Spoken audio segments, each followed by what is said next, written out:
de hace muchísimos años, como es Dora. Dora ha venido y está capacitando prácticamente a todos los poderes del Estado en el país, pero bueno, pocos municipios van a tener el privilegio que hoy tenemos los monterizos. Esta ley que ha venido a deconstruirlo a los argentinos, la llamada Ley Micaela, fruto de una fatalidad como fue el femicidio de Micaela en Entre Ríos, una militante del movimiento peronista que murió en manos de su pareja. Me parece que la Argentina hoy vive un proceso histórico político distinto. Hace pocos días, Dora, vos participaste junto al presidente y la ministra de Género y de Diversidad del Plan Nacional de la Lucha contra la Violencia, en todo su sentido, no solo en el género y la violencia contra la mujer, sino también con el LGBT1, con un cambio de paradigma que sale de lo individual y que va hacia lo integral para dar cumplimiento con la ley 26485, que es la ley de prevención, erradicación y lucha contra la violencia de la mujer. Una ley, un plan, mejor dicho, con una visión a 2 años que no solo abarca cuestiones que tienen que ver con lo presupuestario, sino también definitivamente con el acompañamiento y la atención de mujeres víctimas de violencia y sectores minoritarios que todavía hasta el día de hoy siguen siendo no reconocidos en nuestra sociedad. Así que yo voy a hacer mías para cerrar las palabras del presidente, en el sentido de que ni una menos debe ser una lucha de toda la sociedad y de todos los que integramos coyunturalmente los poderes del Estado. Así que te agradezco, Dora, el tiempo. Insisto, hoy están las estructuras fundamentales de la municipalidad, están todos los concejales del municipio, así que bienvenida y te damos la palabra. Muchas gracias.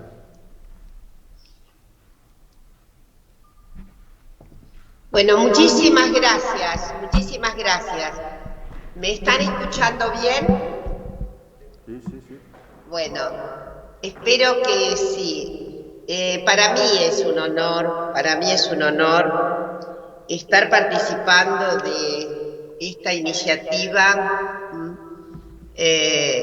propiciada como una obligación, desde luego, porque la ley obliga así a todos los poderes del Estado, a todas las estructuras del Estado argentino, y especialmente celebrar que Tucumán haya adherido a la ley recientemente, y que hayamos podido también participar de esa primera suerte de instrucción de capacitación.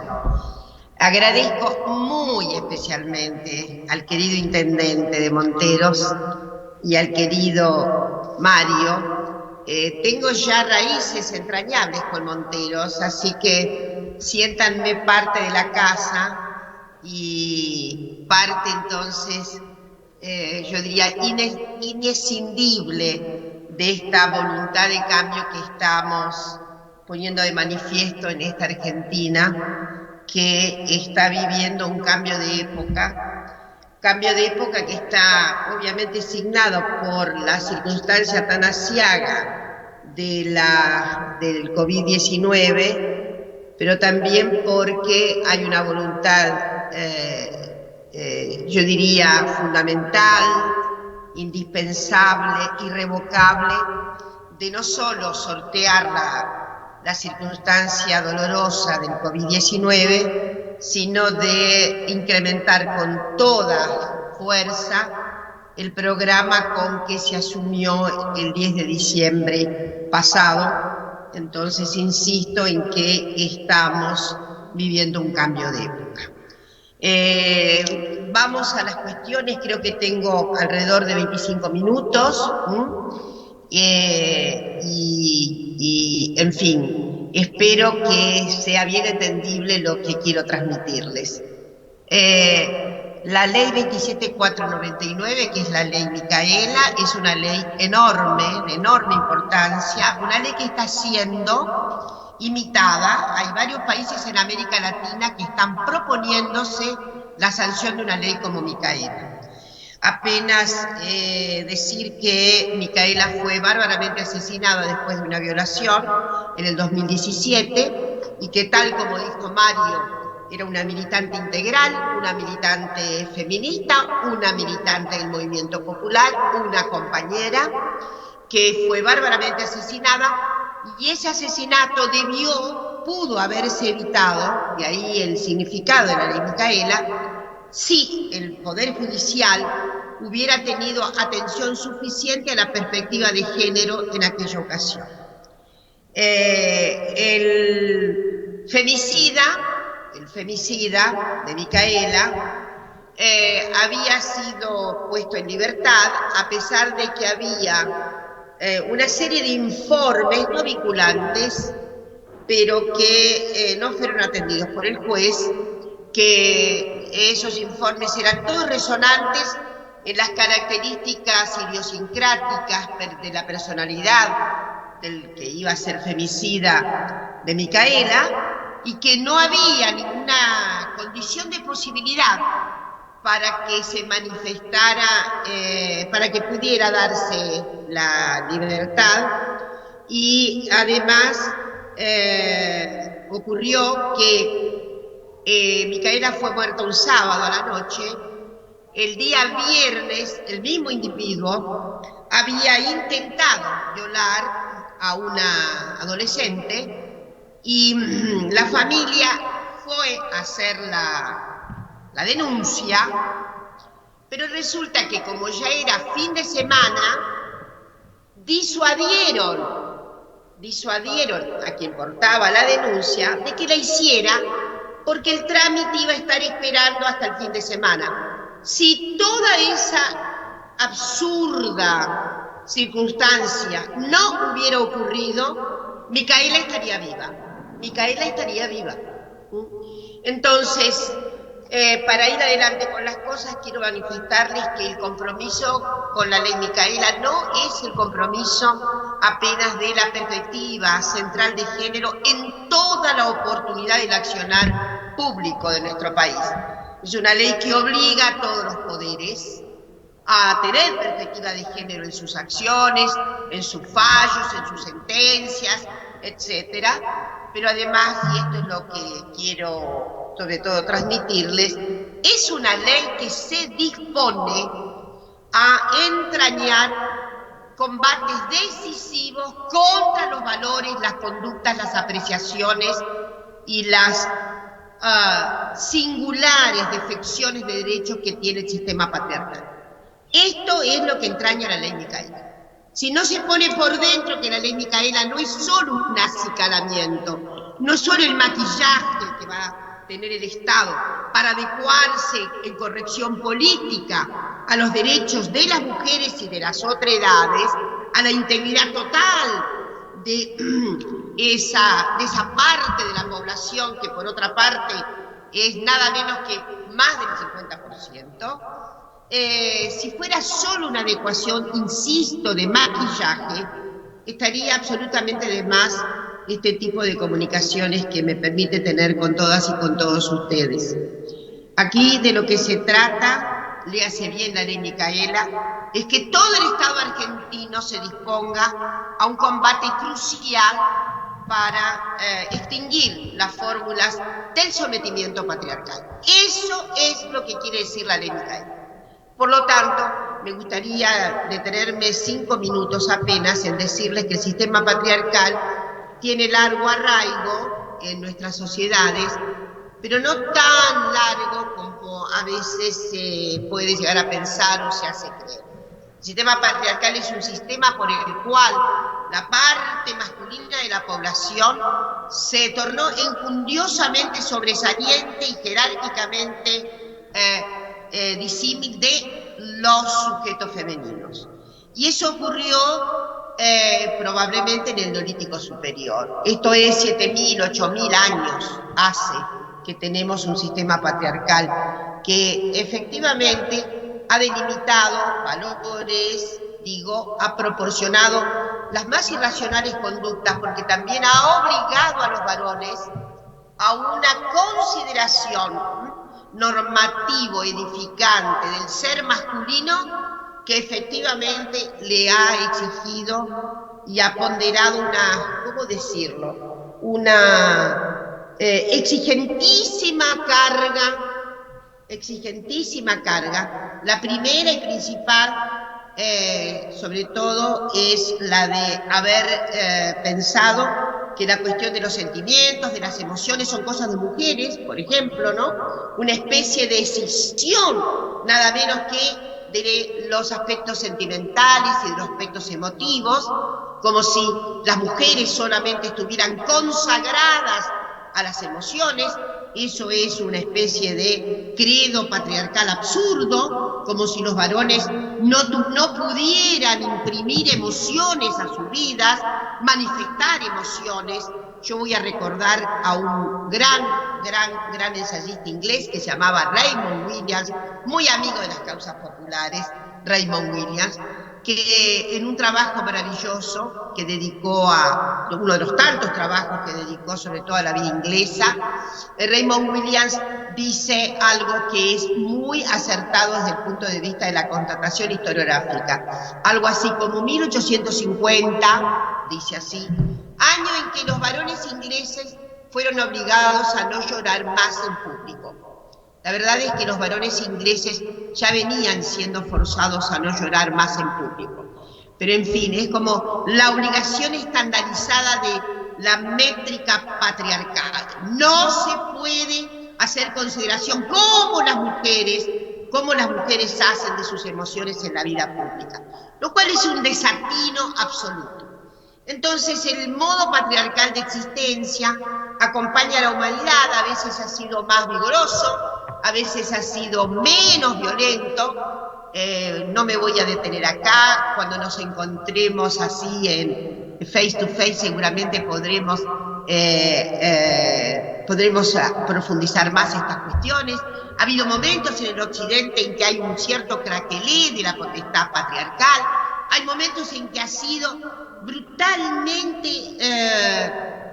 ¿cómo diré?, visible el derecho romano, por ejemplo, que le da una dimensión a la vida patriarcal. Ahí hay gente de derecho y sabe muy bien lo que estoy diciendo. El pater familia en Roma tiene derecho a todo, a la vida, a la muerte de su familia, por supuesto, de sus sirvientes y demás. Pero ha habido momentos en que ha habido un cierto craquelé, una cierta significación menor del patriarcado, nunca extinto. Pero quiero detenerme sobre todo en la construcción patriarcal que hace la humanidad revolucionaria, por decirlo de algún modo, 1789, la Gran Revolución Francesa, que va a dar tantos derechos individuales, que va a asegurar los derechos al individuo, que va a cincelar lo que es el camino hacia el reconocimiento de la ciudadanía, de los varones y demás. Y sin embargo es un momento muy trágico, porque es un momento, el salto ese del antiguo régimen a la vida republicana, en que el orden jurídico, todo el orden jurídico, se va a vertebrar, se va a configurar desde la perspectiva masculina. El orden jurídico moderno está hecho sobre la perspectiva masculina. Y efectivamente conviene volver a decir cuáles son los elementos nocionales por los cuales decimos que el orden jurídico moderno es evidentemente una arquitectura masculina. Es un orden en donde primero prevalece el triunfo notable de una nueva clase social, como es la burguesía, de un modo de producción, como es el modo de producción capitalista, y con unas figuraciones culturales que dicen respecto de una sobrevaloración patriarcal como no se había visto antes. De modo que ahí, en esa conjugación de aspectos de la modernidad, hay la instalación de las nuevas instituciones modernas, una separación enorme de la esfera pública versus la esfera doméstica. Y ahí está la clave donde debe ser interpretado el sobrevalor dado a la cuestión a la cuestión fundamental de desempeño de los varones en la vida pública, mientras las mujeres quedan como custodias del rescoldo fundamental, que es la vida doméstica, la vida familiar. Ahí la organización patriarcal renovada de las sociedades burguesas. Y es ahí donde debe leerse el espíritu notable del orden jurídico moderno, que es un orden, insisto, un orden que va a determinar la inferioridad jurídica de las mujeres. Cuando decimos inferioridad jurídica de las mujeres, no es una metáfora. Hay gente del derecho sabe muy bien de qué estamos hablando. Un sometimiento absoluto de las mujeres a la paradigmática singularidad de valores masculinos. Y lo notable es que todos los grupos sociales van a ser un copy de esta figuración moral de la disyuntiva vida familiar, vida pública. Todas las clases sociales se van a pegar al relato patriarcal. Ni los sectores trabajadores que por esa época, voy a recordar, salen por primera vez a la escena a manifestar la lucha por el reconocimiento de sus derechos, ¿no? Voy a recordar que desde inicios del siglo XIX en adelante, la gesta por los derechos de los trabajadores a veces fue dolorosamente reprimida, pero ni a fines del siglo XIX, donde estaba muy madura ya la nueva proclama que venía por parte de las mujeres de derechos igualitarios, ni en ese momento hubo tampoco una adhesión antipatriarcal de los propios sectores sometidos por el capitalismo. Esto es muy notable y habla de la argumentación notable que pudo tener la vida patriarcal. Entonces, para que no nos confundamos, el patriarcado es un invento relativamente moderno en las sociedades, 7.000, 8.000 años atrás. La existencia de Homo sapiens sapiens es de 30.000, 40.000 años, y la aparición de esta especie, por su menos en sus formas iniciales, es de 350.000 años, así que se imaginan, el patriarcado tiene una existencia que apenas es de 7.000, 8.000 años. Parece mucho, pero hay que mirar todo el espectáculo de la evolución. Quiero decirles que esa organización jurídica del Estado moderno, que subalterniza a las mujeres, que las determina jurídicamente inferiores, está acompañada de otras expresiones del propio derecho. Voy a recordar que hasta 1921,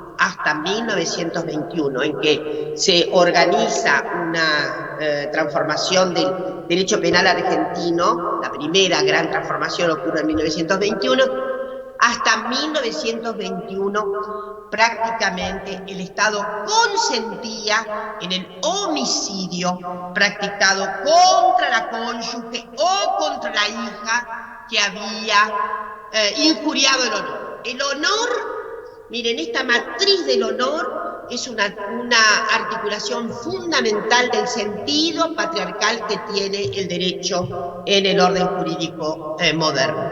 En fin, las mujeres fueron privadas de circunstancias de fenómenos, de derechos que les fueron otorgados, sí, con lentitud a los varones, pero se los otorgaron. Por ejemplo, obviamente, el derecho a ser ciudadanos, el derecho a votar. El derecho a votar no lo dieron las sociedades, el voto masculino, quiero decir, no fue inmediato en las sociedades modernas, pero finalmente todas las sociedades se comprometieron con una cuestión fundamental, que era la pungente circunstancia de habilitar como ciudadanos a todos los varones. En fin, sabemos de las diferencias sociales brutales que ha habido entre los grupos económicamente dispares, pero al final la ciudadanía formal se otorgó a los varones, mientras que a las mujeres no se les otorgó el derecho a voto, sino en el siglo XX, y ahí paso a decir que fue gracias desde ya gracias a los cauces feministas, cauces que se encuentran ya a mediados del siglo XIX, como ha dicho ese gran amigo de las mujeres, John Stuart Mill, el gran liberal que los liberales no lo leen, esa gran figura del liberalismo radicalizado, en su texto fantástico de 1868-69, fue un texto que organizó después de una serie de artículos publicados en un diario en Londres. Finalmente reunió esos artículos en un trabajo maravilloso, muy precursor, que se llama justamente sobre, tiene varios nombres en su traducción, depende cuál es la traducción, la esclavitud de las mujeres.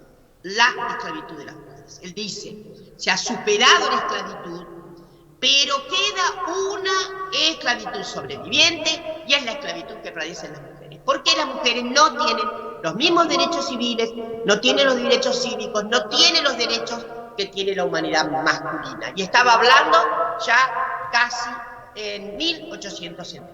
Se pensaba además, 3 minutos para decirles esto, en aquel siglo XIX se organizaron además densamente lo que llamamos hoy las ciencias al uso, las ciencias estándar. Y había una relación íncita con el patriarcado que permitía que muchos emisores científicos pensaran que las mujeres tenían una segunda inteligencia. No eran tan inteligentes como los varones. Hay una serie de ensayos que participa de esta absurda noción. Estaba finalizando el siglo XIX, por ejemplo, cuando hubo un señor importante norteamericano que era en realidad médico, pero que estaba muy metido a dar indicaciones para la pedagogía. Miren lo que decía: pensaba que las mujeres no podían ilustrarse en materia de matemáticas, de física, ni de ninguna de esas disciplinas completamente abstractas, según su opinión, porque habría una situación gravísima para la humanidad. La humanidad no se podría reproducir. ¿Por qué? Porque estallarían los ovarios de las jóvenes estudiantes. Esas eran las cuestiones que se pensaban en el siglo XIX. Es decir, que esa carga era imposible, la carga esa abstracta de conocimiento, era imposible ser sostenida por una estructura corporal femenina. Estas insensateces del siglo XIX en alguna medida están coladas hasta la actualidad. Si se observa bien cómo es la condición femenina, en todas las sociedades hay una circunstancia que no es igualitaria. Las mujeres no tienen las mismas posibilidades del mercado laboral. Las mujeres en el plano del derecho probablemente el derecho fue una de las disciplinas a las que de manera, digamos, de modo último clase ingresaron las mujeres. Había mucho más mujeres en la Argentina en química que en derecho. Había mucho más mujeres desde ya en las humanidades, pero lo que quiero decirles es que a lo largo del siglo XX hubo, sin embargo, grandes promociones respecto a los derechos femeninos, y voy a recordar en la Argentina, la modificación en 1921, por la cual evidentemente se extinguió del Código Penal la posibilidad de disminuir, de aminorar las penalizaciones cuando se trataba de lo que hoy llamamos femicidio. Se dio lugar a la emoción violenta, otro trámite insidioso que tuvo lugar hasta la modificación, es decir, que se usaba muchísimo frente a los homicidios de mujeres, hasta la reforma del artículo 80, en el que efectivamente la Argentina dio un paso notable en materia de maximizar las penas cuando ocurriere la muerte de una mujer por razones de género. Y también el artículo 80 va más allá y dice cuando se mata por razones de orientación sexual, cuando se mata por odio sexuales, cuando se mata por odio racial, por xenofobia. Todo eso dice el artículo 80 en la ola de grandes modificaciones que hemos tenido entre el 2003 y el 2015, grandes modificaciones legales. Yo no puedo dejar de evocar la saga de derechos en la Argentina. En 1926 las mujeres conseguimos la primera modificación del Código Civil, sacarse la tutela del marido y a esa sobre todo para poder profesionalizarse, educarse y demás. 1926 fue la primera modificación del Código Civil. 1926. Quedó una rémora, y era una rémora absurda, que notablemente fue superada por el ministro Borda durante la dictadura de Onganía. Es paradójico, pero es así. Saben que había quedado para atrás el hecho de que las mujeres propietarias no podían enajenar sus bienes sin la autorización del marido. Eso había quedado desde 1926. Y en 1968 se levantó esa clausura absurda. Siempre lo he dicho, creo que el ministro Borda lo hizo no por compadecerse con los derechos que solicitaban las feministas, sino porque las mujeres propietarias eran sobre todo las mujeres de su clase social. Entonces, he ahí una modificación que ha sido muy analizada, la de 1968. En 1947, como es bien sabido, las mujeres en la Argentina conquistaron el derecho electoral. Entonces, gracias evidentemente, particularmente a la saga de Eva Perón, no se nos puede olvidar que Evita había solicitado tratar la reforma electoral cuando ella volviera de Europa, y porque quería estar presente en las sesiones deliberativas. Y fue así. Siempre he pensado que Evita, con esa sagacidad descomunal, con aquella intuición desbordada que tenía, seguramente llegó a pensar: yo a este trámite lo quiero seguir de cerca, no sea que al final no se consolide. Entonces, fue en septiembre de 1947 cuando las mujeres en la Argentina conquistaron el derecho a voto.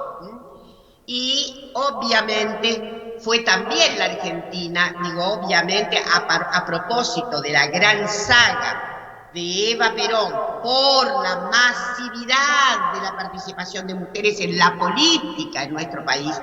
Las mujeres habían participado en política, pero es evidente que hay un salto cuántico en esa habilitación hacia lo político y en esa masiva adhesión a la vida política en la Argentina por parte de las mujeres. Siempre recordaremos que en 1951 la Argentina mostró una circunstancia inédita, una gran participación. No había ley de cupo, no teníamos ley de cuota, pero hubo una participación de mujeres en los escaños parlamentarios de Argentina de más del 25%, gracias a, obviamente, la brega, la lucha de Evita por hacer que la rama femenina estuviera tan representada como los otros segmentos de la organización partidaria, a saber, la rama masculina, la rama gremial y esta tercera rama que ella había fundado.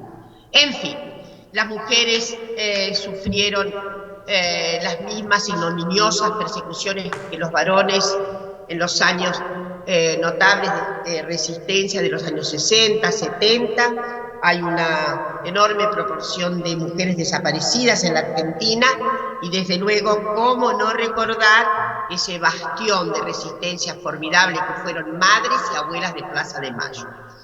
Simplemente esto nos recuerda que la fortaleza de las mujeres no puede estar en duda y que es una desmentida a las absurdas y ridículas previsiones del mundo decimonónico. Las mujeres, efectivamente, en nuestro país han hecho una marca muy aguda. Y esa marca fundamental seguramente se revela de manera tan formidable en la acción de madres y abuelas de Plaza de Mayo. En fin, recuperada la democracia, se recuperó un reverbero feminista notable. Y de ahí en adelante una serie de modificaciones del orden jurídico muy singulares. Ya esto hace que la Argentina en materia de derecho formal esté en una de las mejores posiciones con relación a las mujeres y con relación a la diversidad sexual, porque ahí viene la otra cuestión. La Argentina se puso al día en materia, sobre todo, de adhesión a varias, sobre todo a las convenciones, ni les digo, la CEDAW, que está en el plexo constitucional. La CEDAW, es decir, la Convención contra todas las fórmulas de discriminación de las mujeres, quiero recordarles, está en nuestro plexo constitucional. No todas las constituciones de América Latina que fueron renovadas recientemente, y hacen alusiones desde ya a las convenciones, no tienen la manifiesta singularidad de nuestra Constitución de 1994, en donde ingresan en el propio plexo constitucional, o sea, de manera redundante, tanto la CEDAW como la Convención que refiere a niñas, niños y adolescentes. Esto es muy importante. Modificaciones fundamentales en el Código Penal, por ejemplo, el cambio notable de conceptuación, la antigua conceptuación de delitos contra la honestidad. Voy a recordar que notablemente la honestidad femenina dice menos en relación a la moral de la propia mujer que al mancillado honor de los varones. Por eso eran delitos contra la honestidad. Voy a volver a decir esto. En las concepciones orgánicas jurídicas, lo que debe preservarse es el honor masculino. Cuando una mujer actúa indebidamente, en realidad, tal lo que sugería la antigua manifestación con relación a estas injurias, era la honestidad. Bueno, un cambio extraordinario significó el cambio notable, insisto, perdón por la redundancia, fue el hecho de que estos delitos están consagrados como delitos contra la integridad de las mujeres, contra la integridad sexual de las mujeres. Es obviamente una transformación paradigmática que ha dado obviamente otras transformaciones en nuestra ley, la 26.485, ley fundamental, que es la que permite visibilizar la adhesión a la Convención de Belém do Pará. La Convención de Belém do Pará es una convención fundamental en la región y que refiere a la acción contra todas las fórmulas de violencia contra las mujeres. La 26.485, que fue sancionada en 2010, tuvo una reforma reciente, porque faltaba una dimensión de la violencia que no se había registrado en la primera formulación de la ley. Esto es la violencia con contenido político. La violencia con contenido político ha sido también incorporada al orden de las violencias que están enunciadas en la 26.485. Bueno, la Argentina ha modificado poderosamente su orden jurídico con la ley de matrimonio igualitario, la ley de identidad de género. La ley de identidad de género ha sido una de las leyes prodigiosas en los cambios jurídicos habidos en la Argentina. Esa ley, sancionada en el 2012, ustedes saben perfectamente que significa el estado de ciudadanía absolutamente igual de todas las personas, más allá de su identidad sexo-genérica. Es una ley notable que ahora va a ser completada seguramente con varias cuestiones más, como la ley de cupo trans, que se está tramitando en este momento, porque efectivamente no alcanza solo con la ley de identidad de género. Necesitamos más prerrogativas para que las personas en este país no padezcan de ninguna injuria por discriminación. Este es el compromiso fundamental. Y para ir cerrando, decirles que efectivamente estamos en este cambio de época con un plan integral contra todas las violencias, que obviamente reabsorbe todos los significados de la legislación de nuestro país y que seguramente va a abrir nuevas posibilidades formales. Necesitamos finalmente que todas, todos, todes, quienes actúan en la esfera de los poderes públicos, encarnen el significado profundo de los cambios recientes en el orden jurídico, pero sobre todo encarnen la idea de que no hay una sociedad democrática que pueda sobrevivir sin la más completa igualación sexogenérica. No importa cuál es la identidad que se tenga. Lo que importa es un estatuto igualitario, sobre todo como obligación fundamental de los poderes públicos de nuestro país. Estoy segura del compromiso de esa querida comuna, y estoy absolutamente segura de que esta primera capacitación será continuada por muchísimos otros motivos de acercamiento, de esclarecimiento, de puesta en común, en todo caso, de esta maravillosa aventura humana que es el pacto por la igualdad social y la igualdad de género.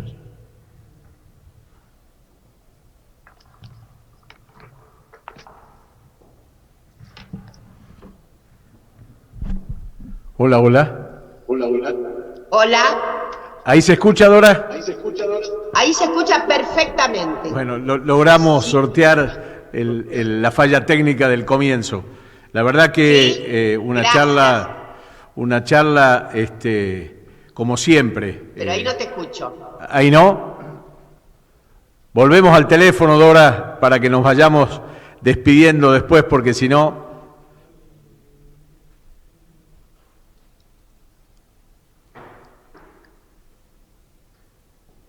Hola, hola.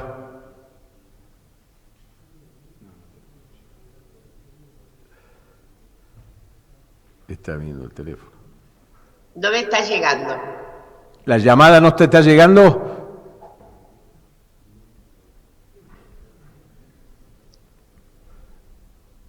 Por el celular, Dora.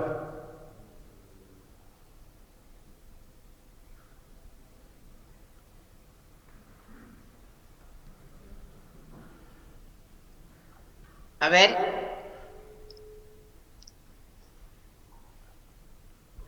Ahora es... Ah, no. Hola, hola, ahí te llamo, Dora, ahí te estoy llamando. Nos estamos...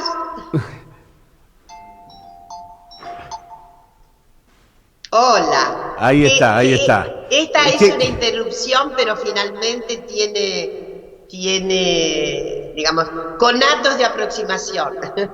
Tratamos de sortear los inconvenientes, Dora. Los inconvenientes que nos pone el patriarcado. Bueno, la verdad que para mí un gusto de nuevo escucharte. Creo que fue muy clara tu exposición. Esta capacitación... Si hubiera alguna pregunta...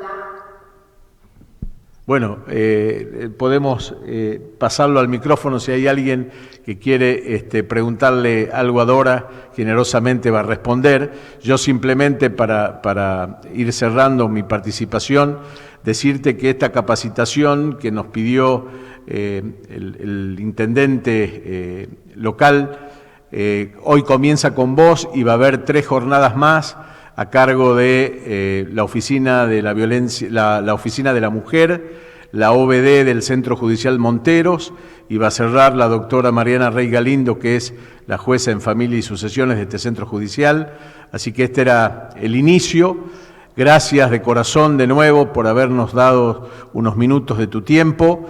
te voy a dar con el intendente para que te salude, y si alguno de los señores o de las concejalas acá presentes o de algún funcionario necesita evacuar alguna duda, te hacemos la pregunta, y si no, te despedimos. Un beso grande. Gracias Mario.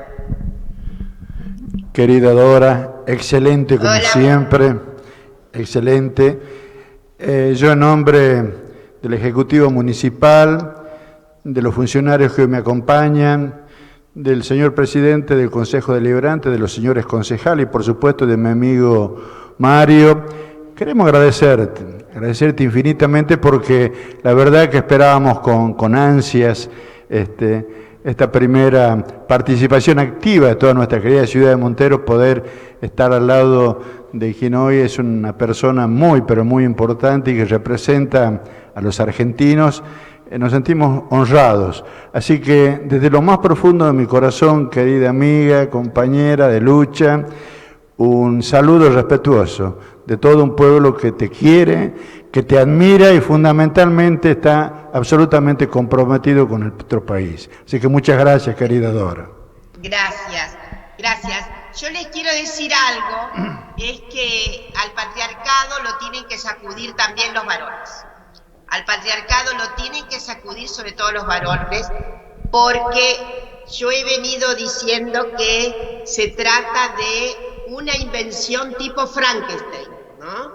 Es como Frankenstein. Tienen que saber que esto les ha significado también muchísimas circunstancias adversas.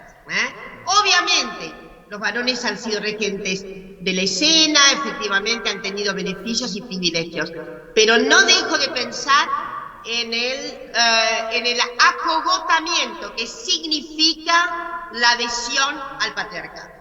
Tienen que sacudirse esa mochila. ¿Se me está oyendo? ¿Me entienden bien?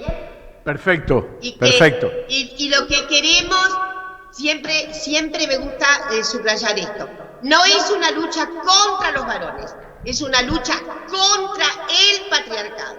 Y el patriarcado es un sometedor. Sí, es sometedor de las mujeres, es sometedor de la diversidad, pero es sometedor de los propios varones, porque los propios varones se inculcan a un modo, a una cuestión completamente irracional, a una idea absurda de patrimonialidad de los cuerpos femeninos, de adueñamiento.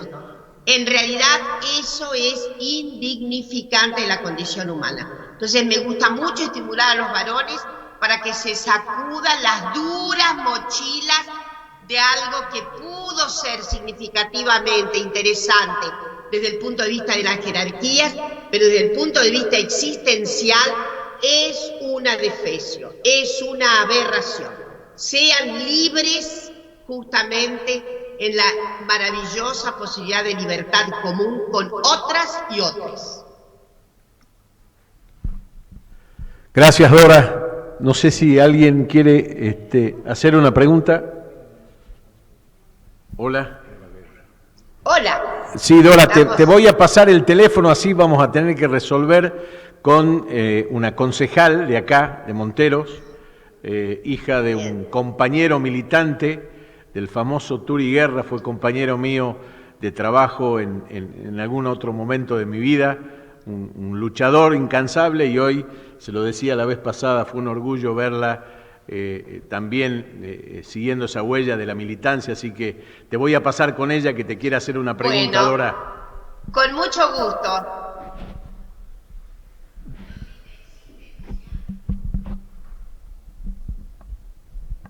Hola Dora.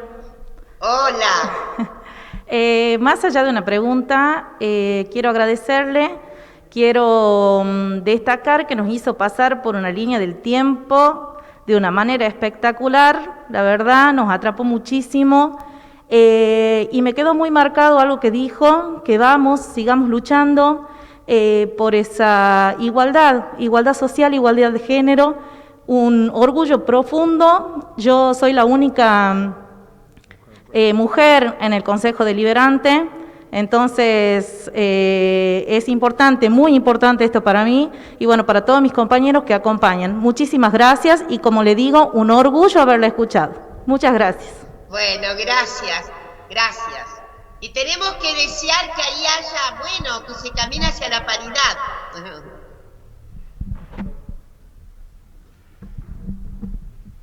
Ahí te paso con un concejal, Dora, 2 minutos. Bueno. Buenas tardes, Dora, realmente un placer. Voy a coincidir entre todas las apreciaciones que vos has dado de que nosotros como varones y sobre todo nosotros en el cargo público tenemos que de alguna manera sacudirnos este papel que nos tocó dentro de la sociedad, dentro del patriarcado.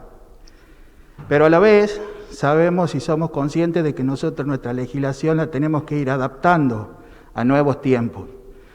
Porque las sociedades van cambiando y porque en ese cambio nosotros los hombres tenemos que estar a la altura de los cambios que nos propone la sociedad.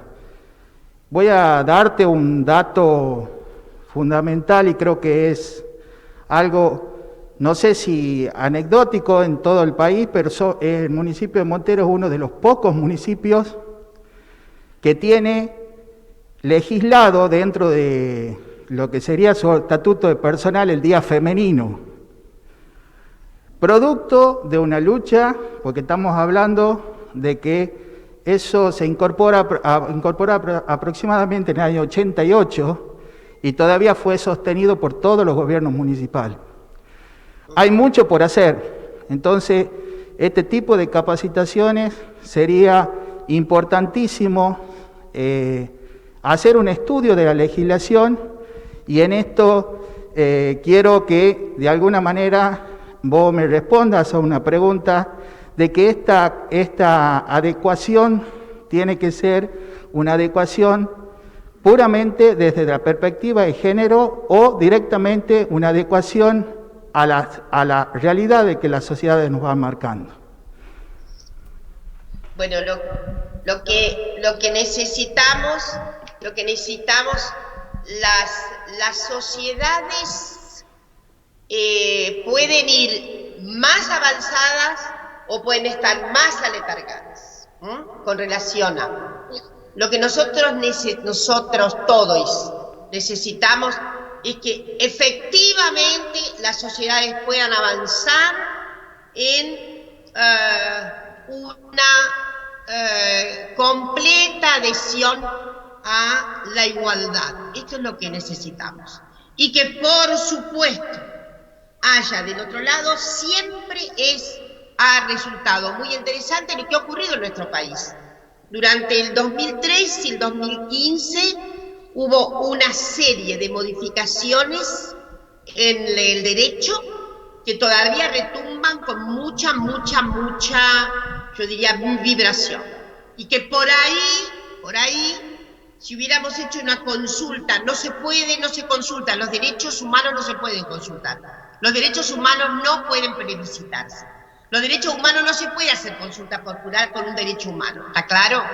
Pero pongamos contrafácticamente que hubiera habido la posibilidad de una consulta, yo no estoy tan segura cómo le hubiera ido a la ley de identidad de género. ¿Está claro lo que quiero decir? ¿Por qué? Efectivamente hay elementos retractivos, pero el estado de compromiso fundamental y sobre todo nuestro gobierno, que es un estado de compromiso fundamental con la redistribución. La redistribución, ¿qué quiere decir? Justicia igualitaria, justicia económica para que ingresen, obviamente como corresponden, las mayorías populares y una redistribución de los derechos fundamentales de la ciudadanía. Entonces, tiene que seguir habiendo una perspectiva, obviamente que a veces puede ser hasta más avanzada de lo que serían ciertos promedios imaginarios. Pero tenemos que ir en pos de eso. Y estoy convencida de lo que va a venir en este singular ciclo en que se ha vuelto a sostener una política que centre su mirada en lo que antiguamente era el estado de bienestar social, un estado de bienestar mucho más avanzado inclusive que el que pudimos diseñar en los años 40. Bueno, Dora, Bueno, muchísimas gracias. Seguramente en algún momento de este tiempo nos estaremos viendo. Esperemos que sea lo más pronto posible, y si no es de manera presencial, como nos tenés acostumbrado, seguramente te voy a estar llamando para de nuevo intentar contactarnos nosotros con vos. Ha sido un placer, un enorme placer. Muchas gracias. Un abrazo constrictor. Mío grande. Un abrazo constrictor. Ese. Arriba, compañeras, compañeros y compañeres. Los desafíos son enormes. Al querido intendente, a Pancho, un abrazo muy entrañable. Y a toda esa comunidad de luchas y de adopciones de puntos de vista que sean de gran significado para la igualdad. Gracias, Dora. Hasta pronto. Gracias.